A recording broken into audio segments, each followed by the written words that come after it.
l'allèle, à ce que confère le mutant white-, white, et bien dans ce cas-là, on aura des mouches F1 qui seront de phénotype sauvage, rouge brique. Et les mâles, eux, auront qu'un allèle mutant, ils seront dits hémizygotes.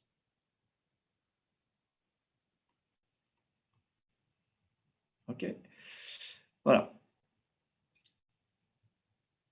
Dans le deuxième croisement possible, le réciproque, là, la femelle, elle donne systématiquement un allèle white plus.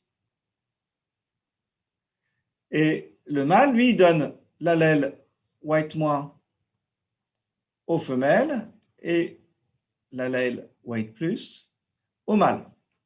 Et le chromosome Y, pardon, au mâle. Okay, donc cette fois-ci, les mâles, ils sont tous white plus, donc comme les mâles sauvages. Et les femelles, elles sont exactement comme elles l'étaient dans le premier croisement. Donc les femelles, vous voyez, que je fasse un croisement ou son réciproque, elles sont toujours pareilles, elles sont hétérozygotes. Et c'est ça qui fait qu'on peut faire le test de dominance. Okay. Chez les femelles. Et le mâle, lui, nous permet de savoir s'il y a une mutation portée par le chromosome X. Oui, je vous écoute. En fait, j'aurais une question par rapport au QCM dans le test cross.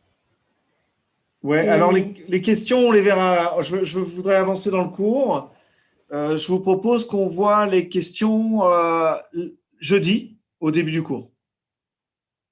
Okay, comme ça, tout le monde aura eu le temps de bien regarder ces questions et d'avoir réfléchi. D'accord. OK. Donc voilà, donc faites bien attention à ça. La femelle dans chaque croisement, que ce soit femelle mutante par mâle sauvage ou réciproquement, elle nous permet de faire le test de dominance. Et le mâle, lui, il va pouvoir nous indiquer quel est s'il y a une liaison à l'X ou pas. Okay. Donc ça, c'était la chose importante sur laquelle je voulais revenir. OK. Et puis, je voulais revenir sur la génétique humaine aussi, où je trouve que je suis allé un peu vite. Monsieur. Je vous rappelle, il y a 4 modes de transmission. On a un mode de transmission qui est soit autosomique, soit lié à l'X. Autosomique, c'est-à-dire sur un chromosome qui n'est pas un chromosome sexuel. Et puis, soit dominant, soit récessif. Donc, ça nous fait 2 fois 2 combinaisons, ça fait 4 combinaisons. La question qu'il va falloir vous poser chaque fois, c'est toujours la même. Est-ce qu'il y a un mode de transmission qui est dominant? Et le critère clé pour dire que c'est dominant, c'est de dire que chaque patient affecté a un de ses parents affecté. Et ça va être vrai que ce soit une liaison à l'X ou autosomique. Maintenant, le côté autosomique, il va être associé à des différentes choses. Premièrement, les deux sexes vont être touchés de la même manière.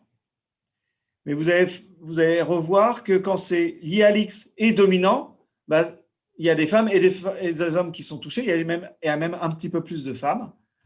Mais voilà, donc c'est un peu compliqué. Donc ça, voilà comment on va y réfléchir. Donc ça veut dire que la première question qu'on va se poser, ça va toujours être, est-ce que c'est dominant ou récessif? Donc là, c'était un exemple avec la maladie de Huntington. Vous voyez, chaque personne malade a un parent malade. C'est systématique. Et puis, on a autant d'hommes que de femmes malades, donc c'est bien associé à une transmission dominante. Et surtout, ce qui va nous permettre d'exclure une liaison à l'X, quand c'est dominant, c'est une transmission père-fils. Okay, vous voyez, c'est l'individu 2,6, donc c'est lui, 2,6, il transmet à 3,13 et à 3,15. Donc, un homme ne peut pas transmettre son X à ses fils, il transmet forcément l'Y. Donc ça montre que ce n'est pas une liaison à l'X. Et le fait qu'il y ait des femmes malades montre que ça ne peut pas être une liaison à l'Y non plus, mais de toute façon, les mutations sur l'Y, c'est très très rare. Il y a très peu de gènes en fait qui sont sur le chromosome Y. OK. Maintenant, la transmission récessive. Alors, quand c'est autosomique, ça affecte les deux sexes. Donc ça, c'est le côté autosomique. Et le récessif, comment je le repère? Eh bien, en fait, je le repère parce qu'il n'y a pas de cas dans l'ascendance. C'est ce qui est marqué là. C'est-à-dire, une personne malade a ses parents qui ne sont pas malades. Okay. Et souvent, dans les familles où on observe ces cas-là, on a des couples à risque, c'est-à-dire des couples entre apparentés. Frères, sœurs, cousins germains, etc. À différents degrés.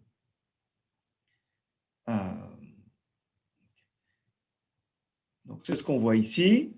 Les individus malades ont des parents qui ne sont pas malades. Okay, cet individu-là et cet individu-là, ils ont un couple de parents qui ne sont pas malades.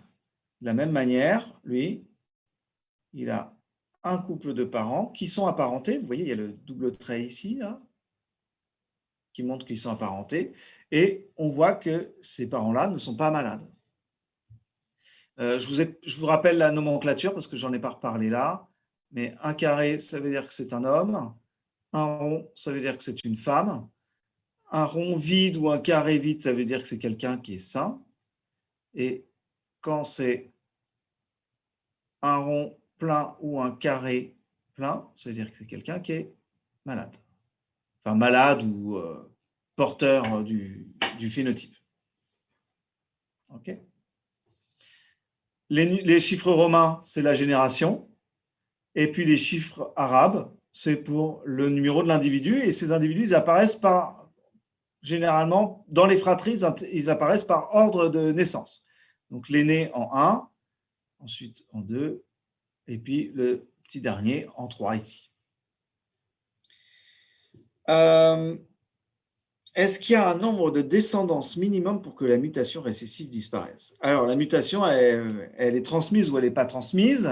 Je ne vais pas dire qu'elle disparaît. Elle disparaît du pédigré éventuellement. Alors, pour une mutation dont l'effet est récessif, je vous rappelle, ce n'est pas la mutation qui est récessive, hein, puisqu'une mutation, elle peut être pléiotrope et conférer un phénotype qui est dominant ou un phénotype qui est récessif par rapport au phénotype sauvage. Hein, rappelez-vous des roux, hein, la mutation dans MC1R qui va conférer un phénotype qui est une couleur de cheveux rousse quand on est homozygote. Donc, c'est-à-dire que la couleur roux est récessive par rapport à la couleur châtain ou brun. Et au contraire, une résistance aux anesthésiques utilisées en dentaire. Et dans ce cas-là, il suffit d'avoir une copie mutante. Donc, cette fois-ci, ce phénotype résistant aux anesthésiques, il est dominant par rapport au phénotype sauvage. Donc, même mutation et un phénotype dominant et un autre phénotype qui est récessif par rapport au phénotype sauvage, suivant le caractère qu'on étudie. Donc, pas de mutation récessive à éviter ce genre de façon de formuler. Je sais, c'est un abus de langage, mais je reviens dessus parce que c'est important. On va vous sanctionner là-dessus dans les contrôles. Donc, évidemment, il n'y a pas de jugement hein, quand vous faites ce genre d'erreur. C'est bien que vous les fassiez parce que ça me permet de revenir dessus. Donc, la question, c'est est-ce que ça va être perdu? En fait, les individus qui sont en blanc ici, quelle est leur probabilité d'être porteurs? Prenons l'individu ici, le 3-2 ou le 3-4. Bon, le 3-4, on sait qu'il est porteur puisqu'il a un enfant malade. Okay, donc, lui, on sait qu'il est mutant sur sauvage puisqu'il a un enfant malade et lui aussi, il est mutant sur sauvage. Puisque là, c'est une transmission récessive, donc ça veut dire que les malades, ils sont mutants sur mutants. Pas forcément la même mutation, mais bon. Donc, ça veut dire que cet individu-là, il est mutant sur sauvage. Celui-ci, il est mutant sur sauvage. Quelle est la probabilité pour que 3-2 soit sauvage sur sauvage? Il suffit de faire un petit tableau de croisement. Donc, l'individu 2-2 va donner des gamètes mutants ou sauvages.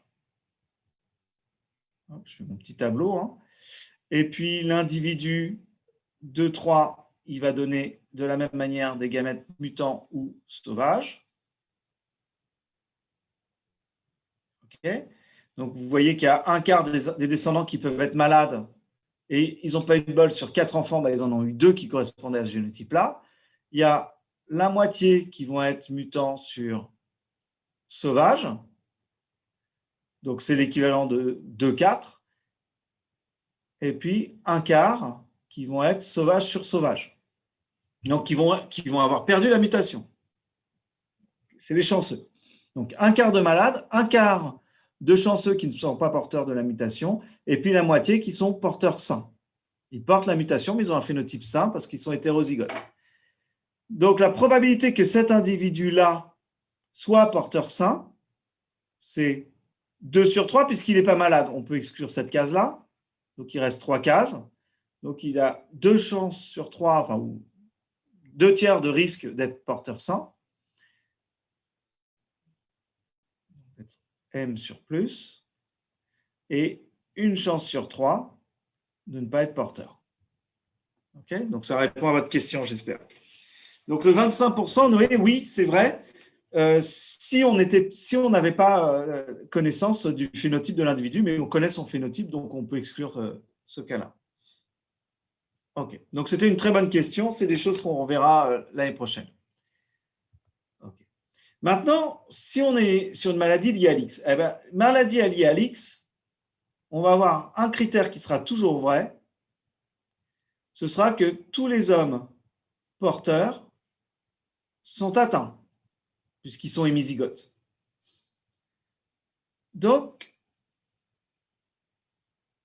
on n'aura pas de transmission père-fils. Et ça, c'est le truc qui est important dans la liaison à l'X. On n'a jamais de transmission père-fils.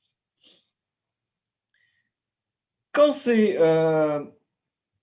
récessif, on a toujours la même problématique. Quand on est malade, on n'a pas de parents malades. Les parents sont sains. OK. Et la chose qui est associée spécifiquement à la liaison à l'X et au mode de transmission récessif, c'est le fait qu'on n'ait pratiquement que des hommes qui soient malades. Okay. Et ça, c'est dû à la fois au fait que ce soit un mode de transmission récessif et lié à l'X. Parce que quand c'est dominant et lié à l'X, ça ne va pas du tout être vrai. Okay. Donc, je continue. Donc ça, c'était l'exemple où vous avez les malades qui sont en orange, les femmes porteuses saines qui sont en blanc, et vous voyez qu'il n'y a que des hommes qui sont malades là. Il n'y a aucune femme qui est malade. Parce que pour être malade pour une femme, il faut que son père soit malade et que sa mère soit porteuse saine. Or, toutes ces maladies-là, elles sont rares et la probabilité, s'il n'y a pas de consanguinité, d'avoir une mère porteuse saine et son père malade, elle est très faible. Okay. Puisque une maladie rare, c'est au maximum une fréquence de 1 pour 2000. Donc, ça veut dire qu'un couple comme ça, ce serait extrêmement faible. Vous reverrez ça l'année prochaine. Maintenant, si une liaison à l'X est un mode de transmission dominant, alors il va y avoir quelques petits trucs différents. Alors, il n'y a toujours pas de transmission père-fils. Ça ne change pas. Hein, c'est la liaison à l'X. Ça, c'est toujours vrai. Mais ce qui est associé au mode de transmission dominant et à la liaison à l'X, donc aux deux en même temps, c'est que les pères, ils transmettent à toutes leurs filles. Okay. Et ça, c'est dû à la fois au côté dominant et à la liaison à l'X. Pourquoi? Parce que le père, s'il est malade, il est mutant sur Y et il va donner sa mutation à toutes ses filles. Et ses fils, par contre, il va leur transmettre l'Y. Okay. Donc, ses fils, ils n'auront jamais la mutation. Et par contre, ses filles, elles auront toujours la mutation. Et comme c'est une transmission dominante, eh bien, il suffit d'avoir la mutation pour être malade. Donc, toutes les filles, elles seront forcément malades. Elles seront mutantes dans la plupart des cas, sauvages. Le chromosome X sauvage venant de la mère. Okay. Mais là encore, on s'aperçoit que tous les individus malades ont un parent malade. Okay. C'est pas marqué là, mais tous les individus malades ont un parent malade. C'est vraiment le côté dominant. Et deuxième chose, une personne qui est saine ici aura que des enfants sains, puisque à partir du moment où c'est une transmission dominante, si vous êtes sain, tous vos enfants seront sains. Il n'y a pas de souci. Évidemment, je suis sur un cas où on sait dès le départ qu'on est malade ou pas, etc. Si c'est une maladie qui se déclenche à l'âge de 60 ans et que les individus ils sont plus jeunes, on ne pourra pas le savoir. Est-ce que récessif égale non héréditaire? Ah non, bien sûr que non, c'est complètement héréditaire. C'est bien une transmission héréditaire puisque c'est gouverné par les gènes. Vous savez, souvent on dit ça saute une génération. C'est complètement abusif et trompeur comme formulation, mais non, c'est pas. Voilà. Transmission récessive ou dominante, c'est bien génétique, donc c'est héréditaire. C'est ça que ça veut dire héréditaire. Hein. Ça veut dire que c'est porté par l'hérédité, c'est-à-dire par les gènes. Voilà, s'il y avait une mutation liée à l'Y, il n'y aurait que les hommes malades et ils transmettraient à tous leurs fils et il n'y aurait jamais de femmes malades. C'est exactement ça, Zoé. Ok. Donc ça, c'était pour revenir un petit peu en arrière parce que j'avais été bien vite là-dessus la dernière fois et j'avais bien eu tort. Ok, donc là, vous avez un mode de transmission, un exemple avec l'X fragile, avec un mode de transmission dominant lié à l'X. Vous voyez que là, l'homme malade, okay, il transmet son X mutant, donc lui, il est M sur Y, et donc toutes ses filles vont être M sur sauvage, puisque la mère, elle est sauvage sur sauvage. Toutes ses filles, elles sont malades.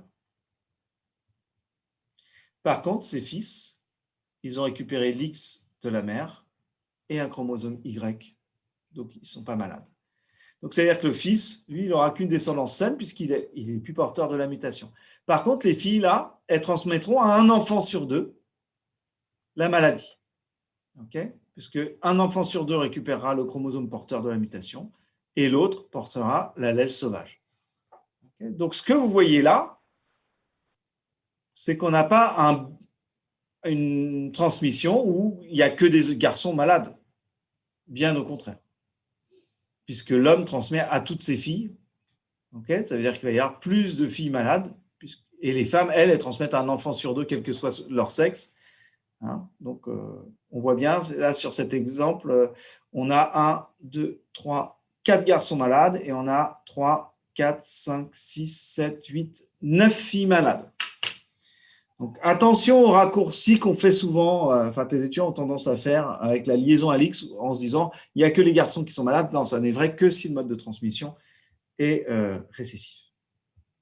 Ok. Est-ce que vous aviez des questions là-dessus avant que je passe à la suite? J'en profite pour boire un petit Monsieur? Oui, je vous écoute. J'avais une question. Quand vous dites que du coup le père transmet son gène malade à toutes les filles, enfin Alors, quand on revient sur la diapo, le gène malade. celle, Hein. J'ai dit le gène muté. Je ne parle pas de gène malade. Le gène, il le n'est pas gène, malade. le gène muté. Excusez-moi. Mais est-ce que c'est vraiment à toutes ces filles ou c'est une majorité? Ah non, c'est à toutes ses filles. Puisqu'il n'a qu'un seul chromosome X. Ok, le père, je vais l'écrire ici. Le père, il est. Oh, je suis en train de faire des bêtises, pardon. Le père, il est X sur Y. Si le X, il porte une mutation, on est d'accord que quand il a des enfants avec une femme, il va donner quoi? Soit son X muté, soit son Y. Et la mère, elle va donner le X sauvage. Donc, ça veut dire que les filles qui vont descendre de ce couple-là, elles seront X sur X muté, et les hommes, ils seront X sur Y. Et ce sera systématique, ce sera toujours. Et donc, ce X muté, si il est associé à un phénotype qui est dominant, s'il induit une maladie qui a un mode de transmission dominant, bah, toutes les filles seront malades. Est-ce que ça vous ennuierait de revenir juste à la diapo d'avant? Celle-là. Parce que là, la fille de 7, elle n'est pas malade. La fille, ben non, parce que c'est une pièce rapportée. Ah, d'accord, ok. Ouais. Ah, bah oui. Oui, moi, j'ai rien dit. Oui. Non, il n'y a pas de problème. Bon, bah, merci. Il n'y a pas de souci. Alors, Seydou, est-ce qu'une perte de fonction génique ne concerne que seulement des mutants pléiotropes? Non, non, du tout. Ça n'a rien à voir. Le fait d'être un mutant pléiotrope, c'est quand la mutation affecte plusieurs caractères. Donc, ça n'a rien à voir avec le mode de transmission ou avec l'aspect perte de fonction ou gain de fonction génique ou phénotypique. C'est complètement indépendant.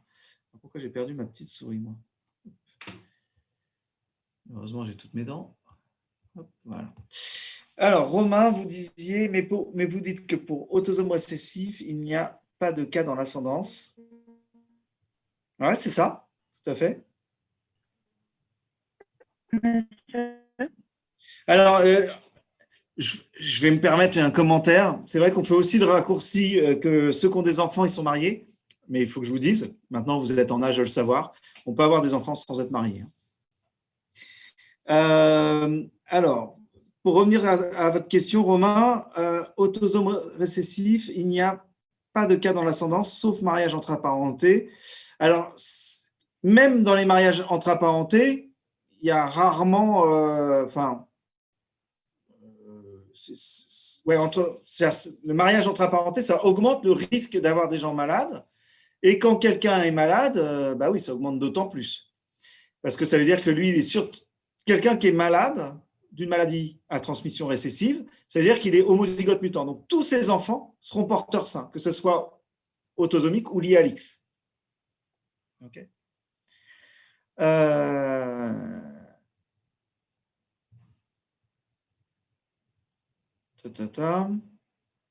Les maladies récessives assez fréquentes. Alors, les maladies récessives, les maladies génétiques sont toutes rares. Ok, dites-vous bien ça. Toutes les maladies génétiques sont rares. Le problème, c'est qu'il y en a beaucoup. Donc, c'est une personne sur 20 qui est touchée en France, en Europe.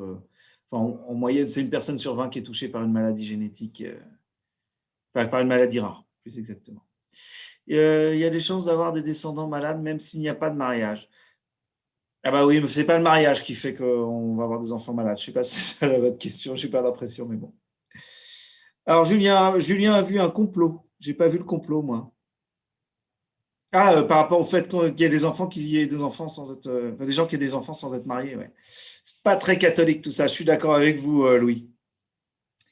Encore un coup des islamo-gauchistes. Ah, ça y est, je l'attendais celui-là. Ouais. Alors, islamo-gauchisme. On fera un truc là-dessus un jour, peut-être. Il y a peut-être un moyen de faire des trucs drôles qui feront rire tout le monde. Il faut que je réfléchisse bien parce qu'il faut vraiment être drôle là-dessus. Parce que vous voyez, la ministre, elle a essayé de faire un truc drôle, puis ça fait rire personne. Alors, aujourd'hui, on a vu dans les cours précédents que on pouvait hériter d'une mutation de différentes manières.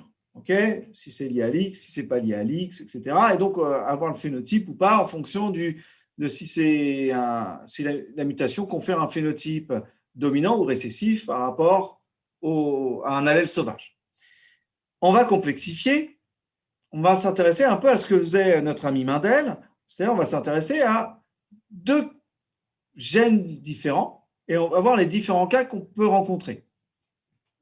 Le but, c'est qu'après, vous soyez capable de distinguer quand il n'y a qu'un seul gène, quand il y a deux gènes. Si les deux gènes sont liés physiquement, c'est-à-dire sont même sur le même chromosome et très proches, ou s'ils sont éloignés, voir s'ils sont sur des chromosomes différents. Donc, on va voir le premier cas, qui est quand deux gènes sont physiquement indépendants. Donc, c'est-à-dire deux gènes qui sont sur deux chromosomes différents. Ok ? Physiquement indépendants, c'est ça que ça veut dire. C'est-à-dire qu'ils ne sont pas sur le même chromosome. On verra ensuite, en fonction du temps qui nous restera, parce qu'entre le contrôle et puis mon petit retour en arrière, on ne va pas avancer beaucoup. On verra ce qu'on attend quand on a deux gènes qui sont physiquement liés. Et puis ensuite, on verra la notion de distance génétique. Et puis, je pense que dans les jeudis, on verra l'application génétique de la levure, l'application génétique de la drosophile. Okay. Donc, première chose, quand on a deux souches qui diffèrent par plus d'un gène pour le ou les caractères étudiés. Alors, ça peut être deux gènes qui affectent le même caractère ou deux gènes qui affectent des caractères différents. Donc, ces gènes, je les ai nommés A et B, et j'ai mis les allèles sauvages en majuscules et les allèles mutants en minuscules. Donc, j'ai une souche grand A, grand B, homozygote, je travaille avec des souches pures pour simplifier les choses, que je croise par une souche pure mutante, petit a, petit b. Je vais obtenir en les croisant. Donc, déjà, ce n'est pas de la levure parce que vous voyez que c'est des diploïdes. Hein. Donc, je suis plutôt chez la drosophile, ou le chien, ou le chat, ou Arabidopsis thaliana, donc une plante, ou ce que vous voulez. Mais bon, voilà, un organisme diploïde. Et j'obtiens une EF1 qui est petit a, petit b sur grand A, grand B. OK? Donc, hétérozygote. Okay. Donc ça, pour abréger, je vais mettre HTZ. Donc ça, c'est hétérozygote, alors que mes souches pures, elles sont homozygotes. Qu'est-ce que je fais grâce à cet hétérozygote? Allez, je vous laisse mettre un petit mot dans le chat.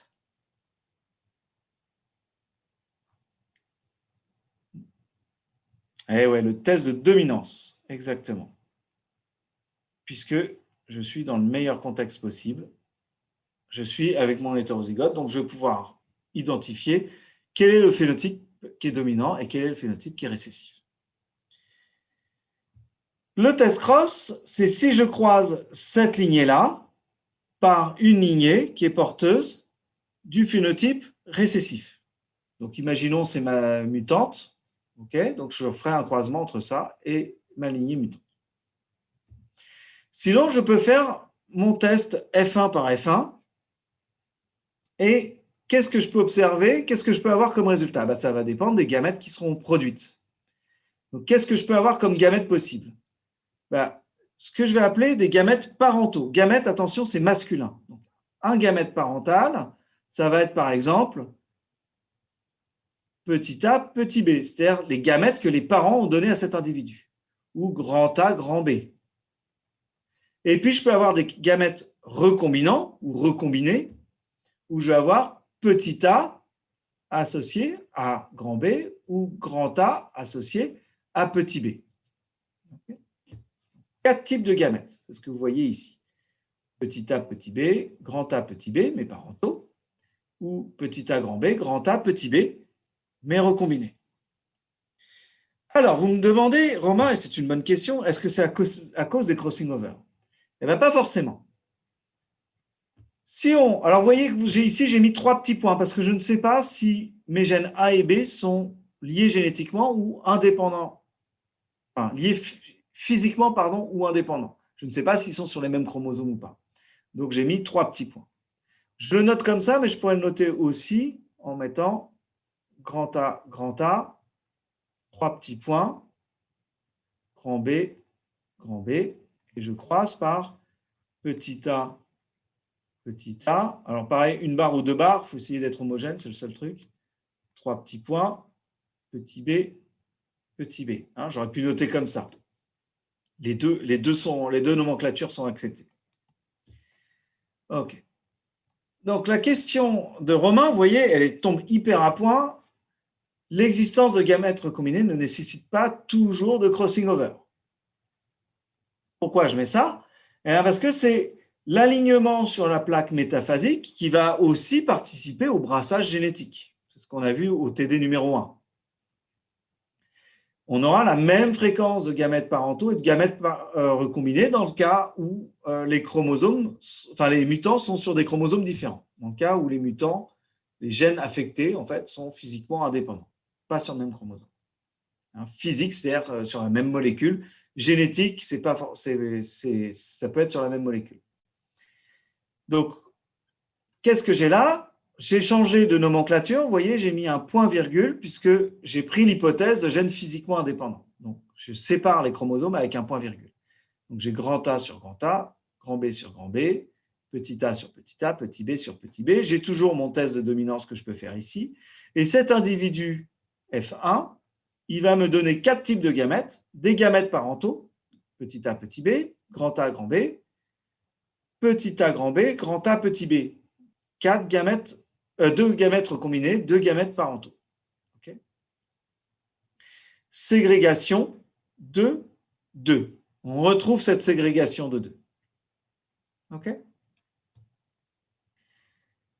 Ce qui est intéressant, je vous le mets dans la diapo d'après avec un code couleur. Donc, ce qui vient du père est en bleu, ce qui vient de la mère est en rouge, ou inversement, peu importe.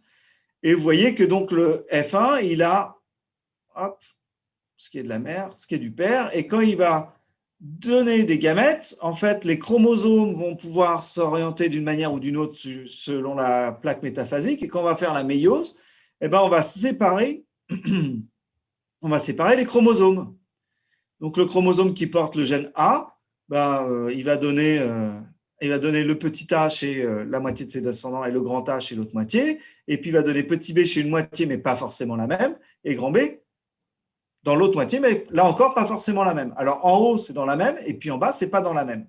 Et ça nous donne donc comme ça les gamètes parentaux, les gamètes recombinés que vous voyez ici. On dit que c'est recombiné, mais c'est pas recombiné à cause du crossing over, c'est recombiné à cause de la répartition aléatoire des chromosomes le long de la plaque métaphasique. C'est ce qu'on appelle le brassage interchromosomique, le brassage entre chromosomes. Donc, c'est la répartition des chromosomes de manière aléatoire. C'est-à-dire qu'au cours de la méiose, je donne deux chromosomes, je donne au travers de la méiose, un chromosome parmi la paire de chromosomes qui est héritée des parents. Okay, donc, il y a dans la paire numéro 1 qui contient le gène A, il y a un chromosome 1 qui vient de la mère, un chromosome 1 qui vient du père. Et il va y avoir un descendant sur deux qui va hériter du chromosome du père. Et puis pour le chromosome 2 qui porte le gène B, c'est pareil, il y a un chromosome maternel, un chromosome paternel. Et au cours de la méiose, je vais les séparer, pas au cours de la mitose, au cours de la méiose. Et donc, je vais obtenir un coup grand B qui va avec grand A et un coup grand B qui va avec petit a. Okay, c'est aléatoire, c'est un tirage au sort. Okay, donc, ça me fait bien 4 gamètes parentaux, 4 gamètes recombinés. Sans avoir eu besoin de faire un crossing over. De toute façon, les crossing over, ils n'interviennent que sur une paire de chromosomes homologues. Okay, enfin, pour ce qui nous intéresse pour l'instant. Le crossing over, c'est pour le brassage intrachromosomique. C'est ce qu'on va voir juste après. Voilà. Maintenant, si les deux gènes sont physiquement liés, okay, cette fois-ci, je sépare avec une virgule mes deux gènes. Et vous voyez que j'ai mis un seul trait sur lequel A et B se trouvent. Donc, toujours ce qui vient du père, ce qui vient de la mère, et ma F1. Donc là, tout est sur le chromosome 5, par exemple. Okay, donc A et B sont sur le même chromosome. Voilà ce qu'on obtient. Du coup, on peut toujours avoir 4 gamètes différents. Les gamètes parentaux, où on a petit a qui est associé à petit b, comme chez la mère, ou grand A, grand B, comme chez le père. Et puis les gamètes recombinés, qui sont là, où on a petit a qui vient de la mère et grand B qui vient du père, grand A qui est l'allèle du gène A qui vient du père, et petit b qui est l'allèle mutant qui vient de la mère, du gène B, du coup. Et là, pour produire ça, il a fallu un crossing over, c'est-à-dire qu'il a fallu avoir un événement, je ne fais pas ce que je veux, un événement ici, où on va avoir un échange une recombinaison, un événement moléculaire qui va associer cette partie, cette partie du chromosome ici à celle-ci, et puis inversement, la partie, je vais essayer de changer de couleur d'ailleurs, ça ne sera pas plus mal. Hop, on va le mettre en bleu, voilà. Hop, et cette partie-là, qui est associée à celle-ci. Okay, donc petit a à grand B et grand A à petit b. Okay, et ça nous donne ces gamètes recombinés. On verra un jour, je ne le faisais pas d'habitude, mais je pense que cette année, je vais l'introduire, les mécanismes de la recombinaison par crossing over. Donc voilà les deux mécanismes qui vont faire du brassage. Soit le mécanisme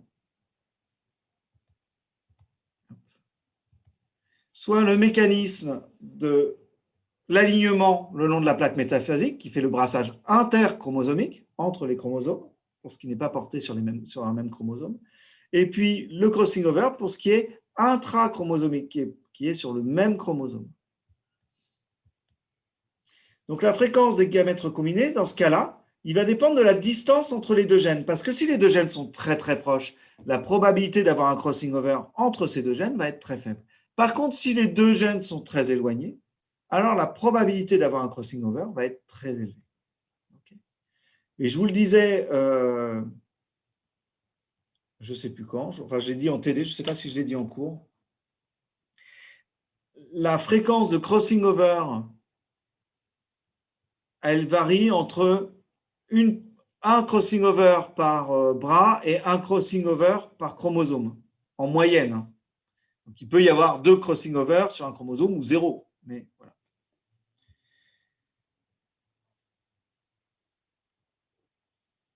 Alors, je vais revenir aux questions. Donc, tout ça pour vous dire, voilà, votre fréquence, si vos deux gènes ils sont sur le même chromosome, votre fréquence de gamètes recombinés, elle va être très variable, elle va dépendre de la distance entre vos deux gènes. Si vos deux gènes sont extrêmement proches, ben on va avoir une fréquence de gamètes recombinés qui va tendre vers 0. Et si au contraire ils sont très éloignés, ben on ne sera pas capable de faire la distinction entre un brassage intra et un brassage interchromosomique. Et on verra une équiprobabilité, donc une même probabilité d'avoir des gamètes recombinés ou des gamètes parentaux. Alors, pour revenir aux questions qui ont été posées, Bérengère ne comprend pas pourquoi il y a 8 gamètes pour la diapo avant et 4 sur celle-ci. Et en fait, il y a toujours 4 gamètes. Je reviens en arrière. Okay. 4 types de gamètes. Vous voyez ici, Bérengère, le premier type de gamète, il contient l'allèle petit a et l'allèle petit b. Le deuxième, grand A et grand B. Et puis 2 types de gamètes recombinés, petit a et grand B. Un gamète qui contient ces deux allèles-là, et un autre qui contient grand A et petit b. Okay, vous avez 2 gènes chaque fois auxquels on s'intéresse, le gène A et le gène B. Chaque gamète récupère une copie du gène A, et donc un allèle du gène A et un allèle du gène B. Donc ici, j'ai bien un premier gamète, un deuxième, un troisième, un quatrième. Et ici, c'est la même chose. 1, 2, 3, 4. Par contre, j'ai représenté ici un chromosome pour chaque gamète, et sur la diapo d'avant, j'ai représenté 2 chromosomes, puisque mes gènes étaient sur 2 chromosomes différents. Est-ce que c'est plus clair, Bérengère?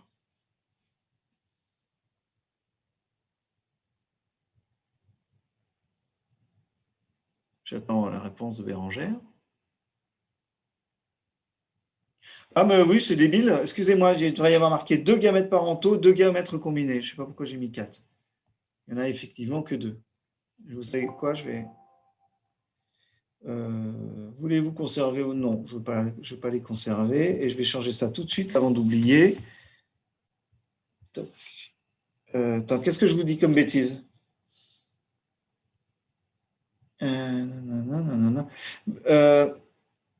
Non, non, c'était bon, excusez-moi. J'ai réagi trop vite. La méiose, elle vous donne 4 gamètes. Donc, suivant l'alignement, on va avoir soit 4 gamètes parentaux, soit 4 gamètes recombinés. OK. Alors que, qu'est-ce que je fais? Hop, hop, hop. Donc, soit, voilà, donc ça c'est bon. Et là, c'est la même chose. Je vais avoir ici, que je ne dise pas de bêtises. Est-ce que je vous dis une bêtise ou pas? Là, ouais, je vous dirais une bêtise si je vous disais que c'était 4 et 4. On va revoir ça dans la méiose.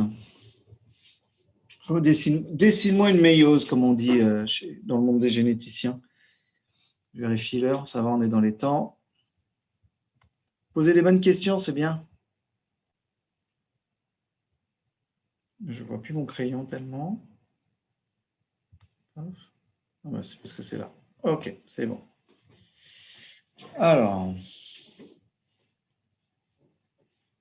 là, je suis avec ma gomme, donc je ne vais pas aller loin avec ma gomme.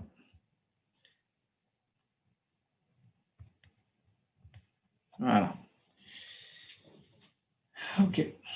Alors, donc, ici, j'ai donc grand A, grand B. OK? Sur le même chromosome.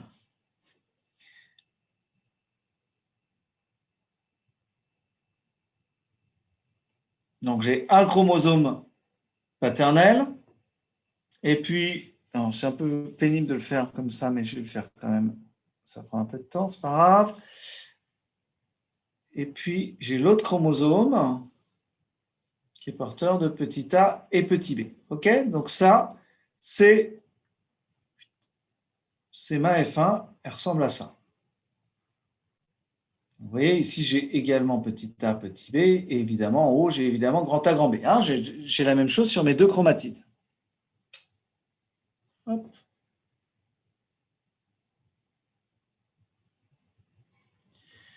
Quand je vais faire ma division, la première division, rappelez-vous, elle va me donner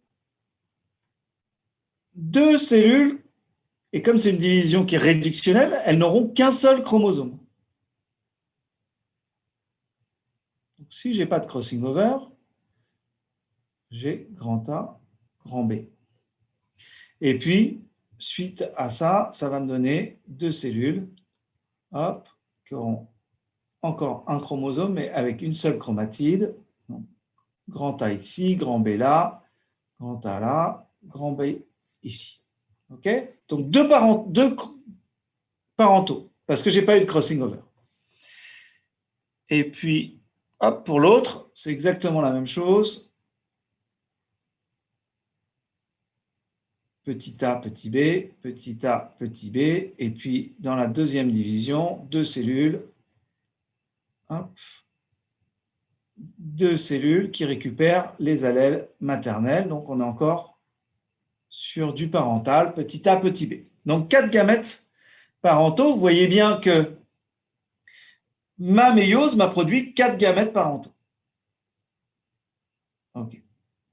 Maintenant, s'il y a une recombinaison, qu'est-ce qui se passe? Alors, je vais effacer ce que j'ai dessiné là. Effacer tous les dessins. Hop.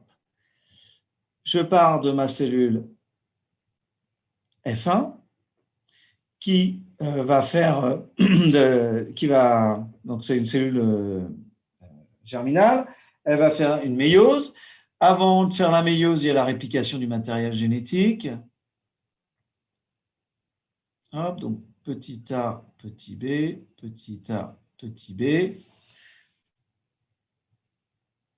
Toc. Et au moment de la prophase, on va avoir une recombinaison. Alors, je vais mettre que d'un côté, un grand A, grand B. Et ma recombinaison, elle va me produire quoi? Un truc comme ça, où je vais avoir petit a ici, grand A ici, pardon. Hop. Ici, grand A, grand B. Et puis, il va y avoir un échange. Hop. Ça, c'était un B, ce que j'ai écrit, on ne dirait pas, mais bon.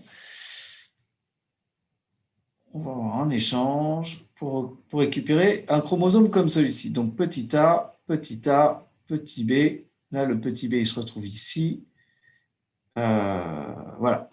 Et là, vous voyez que dans ma première division, qu'est-ce qui va se passer? Je vais produire 2 cellules. Une qui va récupérer l'allèle petit b associé à grand A.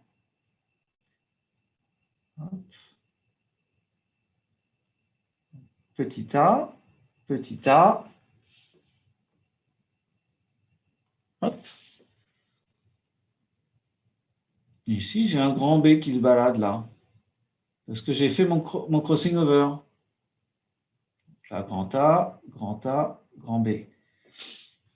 Et j'ai oublié d'écrire juste le petit b qui est ici.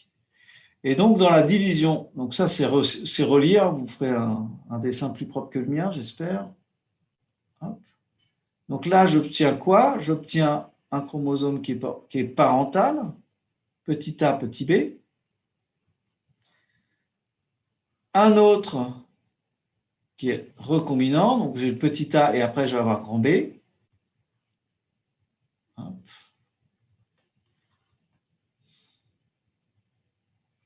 Ici, je vais récupérer l'allèle petit b, et puis après, je peux passer au bleu.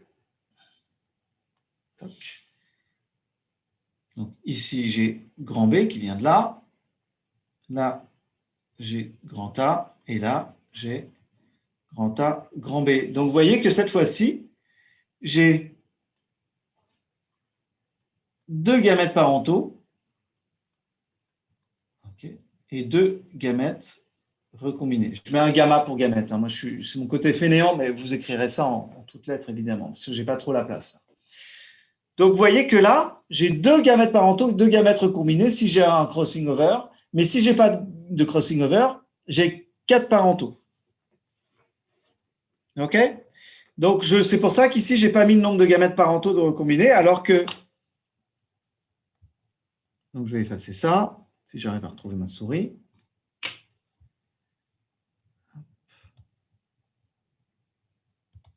Alors que sur la diapo précédente, paf, ici, suivant comment s'était fait la répartition des chromosomes, j'observais toujours la même chose. C'est-à-dire, si sur la plaque métaphasique, on est comme ça, je vais observer un côté petit a qui va partir, de l'autre côté grand A, et puis un côté petit b, et de l'autre côté grand B, mais on aura 4 gamètes identiques.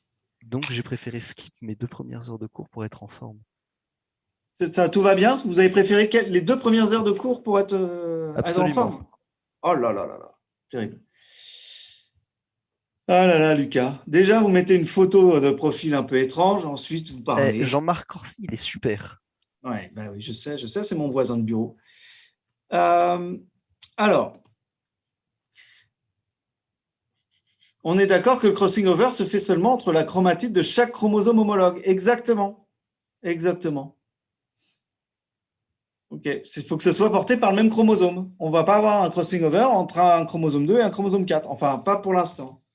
Vous verrez ça après plus tard.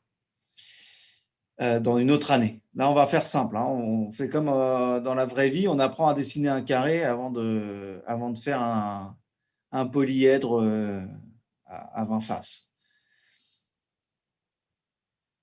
Ok. Bon, alors, continuons. Vous voyez que ce n'est pas si simple. Hein. Enfin, ce n'est pas très compliqué si vous avez compris la méiose, mais ce n'est pas instinctif non plus. Donc, qu'est-ce que vous devez noter? Je vais revenir en arrière, excusez-moi. Hop. La fréquence des gamètes recombinés dépend de la distance entre les deux loci, et ça, c'est hyper important, s'ils sont sur le même chromosome, évidemment. Donc, s'ils sont physiquement liés. Et quand on ne sera pas capable, quand on aura 50% de recombinants et 50% de parentaux, eh ben on aura du mal à faire la distinction entre des gènes qui sont physiquement indépendants, c'est-à-dire qui ne sont pas sur le même chromosome, et des gènes qui sont sur le même chromosome, physiquement liés, mais qui sont très éloignés. Parce qu'on aura une grande fréquence de crossing over entre les deux. Donc, dans ce cas-là, eh ben, on parlera de gènes, s'ils sont physiquement liés, mais qui ressemblent à des gènes qui sont physiquement indépendants, on dira qu'ils sont génétiquement indépendants. Autrement dit, quand je récupère un allèle, je n'ai pas une plus grande j'ai pas plus de chances de récupérer l'autre. Voilà, je vais le dire autrement, excusez-moi.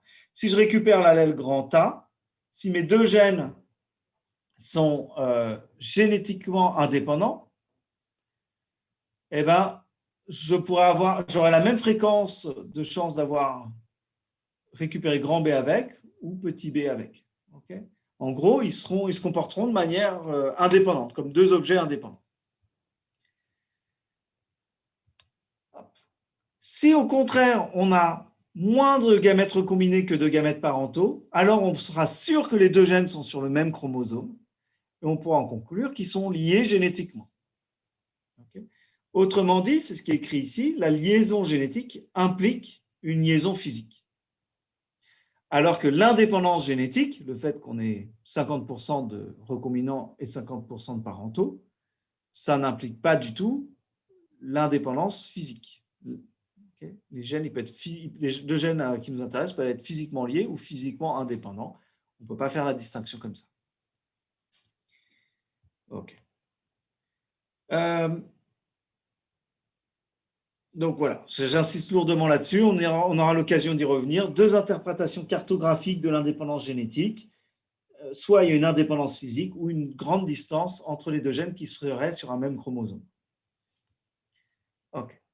Qu'est-ce que c'est que cette histoire de distance génétique? Alors, il y a plusieurs outils qui permettent de calculer la distance génétique. Quand deux gènes sont sur un même chromosome, on peut voir à quelle distance ils sont les uns des autres. Et ça a beaucoup servi en génétique pour faire de la cartographie, c'est-à-dire pour essayer d'identifier où se trouvaient les gènes les uns par rapport aux autres. Alors, cette distance génétique, ce n'est pas une distance moléculaire. Ce n'est pas parce qu'il y a une certaine fréquence en crossing over, puisque c'est ça qui va nous donner cette distance, qu'il y a tant de mégabases. En fait, les chromosomes, il n'y a pas la même fréquence de crossing over suivant la séquence du chromosome. Donc, c'est un peu compliqué. Donc, tout ça pour vous dire, deux gènes physiquement liés peuvent être génétiquement liés ou génétiquement indépendants. Donc, comment on va calculer une distance entre deux gènes? On va regarder la fréquence des gamètes recombinés, c'est-à-dire nombre de gamètes recombinés sur nombre de gamètes total, c'est la fréquence des gamètes recombinés, et on va multiplier par 100 et ça nous donnera une distance en unités de recombinaison. Ce n'est pas très compliqué. Cette distance, elle est toujours inférieure à 50 unités de recombinaison. Pourquoi? Puisqu'il y a au maximum 50% de gamètes recombinés. Okay. Donc, 0,5, 50%, 0,5, fois 100, ça me donne bien 50 unités de recombinaison. Donc, au maximum, une distance génétique, c'est 50 unités de recombinaison. Et on va faire un petit exemple de cartographie, on va finir là-dessus. Donc, je m'intéresse à un certain nombre de gènes qu'on a nommés avec des lettres D, E, F, G et H. Okay. Et ici, on vous met les distances en unités de recombinaison entre ces différents gènes, qu'on a calculées par la fréquence de recombinants entre ces gènes. On verra ça, on le fera après en pratique en TD, ne vous inquiétez pas. C'est peut-être un petit peu abscon là. Vous voyez que les gènes D et H sont à 45 unités de recombinaison, H et E à 30, E et F à 20, F et G à 10, E et G à 28 et H et F à 47. Et toutes les autres distances qui ne sont pas indiquées là, elles sont égales à 50 unités de recombinaison. Oui, c'est ça, Johanna. La distance en unité de recombinaison n'est pas directement liée à la distance en nombre de paires de bases. C'est exactement ça. C'est-à-dire une distance moléculaire et une distance génétique, ce n'est pas la même chose. Une unité de recombinaison sur un chromosome ou sur une portion d'un chromosome ne fait pas la même longueur moléculaire qu'une autre unité de recombinaison sur un autre chromosome ou sur le même chromosome un peu plus loin. En fait, il y a des endroits où il y a plus de crossing over que d'autres. Ça dépend un peu des séquences. OK, sans qu'on calcule ça très, très simplement. Donc, qu'est-ce que vous voyez ici? Si on cherche à cartographier, à aligner ces chromosomes, c'est-à-dire à faire une ligne sur laquelle je vais dessiner, hop, et je vais dire, tiens, D, il est à tel endroit, E à tel autre, F à tel autre, etc. Il va falloir que je fasse une cartographie. Alors, le plus simple, c'est de commencer par les distances les plus courtes, donc F et G. Donc, on va mettre F ici, et puis G, je vais le mettre après, j'aurais pu le mettre avant, et je vais indiquer ici qu'il y a 10 unités de recombinaison ici. Alors, si je m'intéresse à un autre, je vais faire E et G, ou E et F. Tiens, E et F, c'est l'autre petit. EF, alors E, il est à 20 de F, mais ça veut dire qu'il est soit ici, soit il est là. Le seul moyen de savoir, c'est de regarder la distance entre E et G. Et E et G, c'est 28. Donc, il n'est pas ici. Ça veut dire que ici, j'ai E, et entre les deux, j'ai 20. 20 unités de recombinaison. Alors, vous remarquez quoi? Que EG, ça ne fait pas 20 plus 10, ça fait que 28. Okay. Donc, première chose, ces distances, elles ne sont pas... On peut les sommer, mais on va faire une approximation. Après, j'ai H que je vais essayer de placer. H, il est à, H, il est à 30 de E. Alors, pareil, il est soit ici, H, soit il est à 20 plus 10, il est juste à côté de G. Mais quand je regarde GH, bah, GH, il n'est pas indiqué ici, ça veut dire qu'il fait 50. Donc, ça veut dire qu'il est ici, H. OK.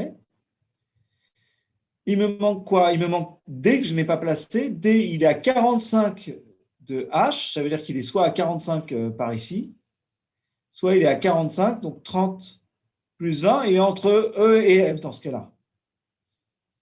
Et qu'est-ce que je vois? HF, ça fait 47. Donc, ça veut dire que H et F, 47, machin. Donc, ça veut dire que il est par là, mon D. Je me suis peut-être planté. Pardon, c'est un D. Parce que là, je devrais être à 50. Ça fait 45, pardon. Je me trompe. OK. Est-ce que je me suis trompé ou pas? On va voir la réponse. Donc là, c'est ce que je vous disais. Attention, les distances génétiques ne sont pas des distances physiques. Ce n'est pas un nombre de paires de bases. Et voilà. Donc, DH, HE, EF et FG. Je crois que je n'avais pas dû me tromper. C'est exactement le même type de principe que quand on fait de la triangulation avec la téléphonie mobile. On calcule les distances entre les différentes bornes et on dit, bah, c'est mon antenne. Okay, j'ai une antenne ici, j'ai une antenne là, j'ai une antenne là, et je sais que je capte sur ces trois bornes-là, je suis plus proche de celle-ci parce que le temps de communication est plus proche, machin, et j'en déduis que mon téléphone, il se trouve dans cette zone-là. Okay, c'est exactement le même type de principe, sauf que c'est plus intéressant quand c'est de la génétique. Bon, c'est mon point de vue, et je le partage. Hop, hop. Exactement, plus la distance est élevée, plus on va sous-estimer le nombre de crossing over aussi. Donc, moins on va être précis. Donc, les plus petites distances sont plus précises que les plus grandes. OK, donc je peux revenir à la diapo d'avant.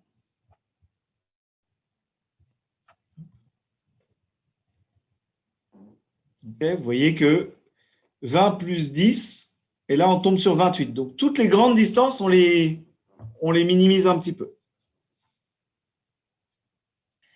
Est-ce que ça va pour tout le monde, cette histoire?